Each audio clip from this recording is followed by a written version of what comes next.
avviso di nascita. Per fare un avviso di nascita ti ci vuole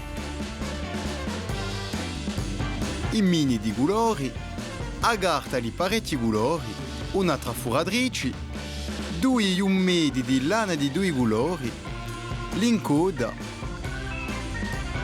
i tesori e un cutter.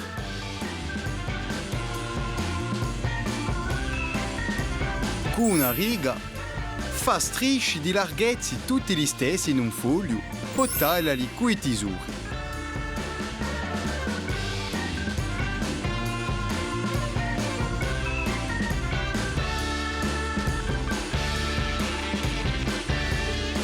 Fa lo stesso con parecchi fogli di parecchi colori.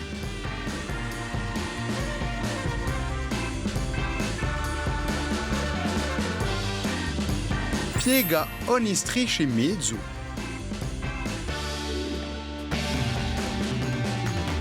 Taglia rettangoli tutti gli stessi, sempre con l'aiuto di a riga. Dà 2 tagliati con i tesori in ogni rettangolo da va piccoli bandirucci.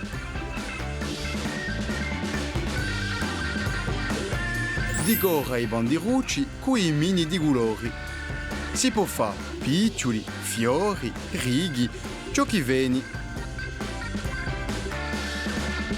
Intreccia 2 fili di lana e tagliali appena più lungo che la larghezza della cartolina. Con la trafuratrice fa un tavone da una parte e dall'altra della cartolina. Annoda fendo un fiucareddo.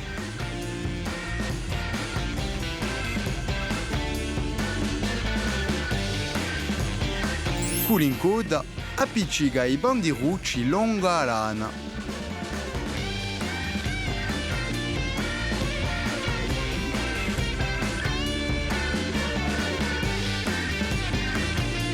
E per compia, scrivi un messaggio a nanta cartolina.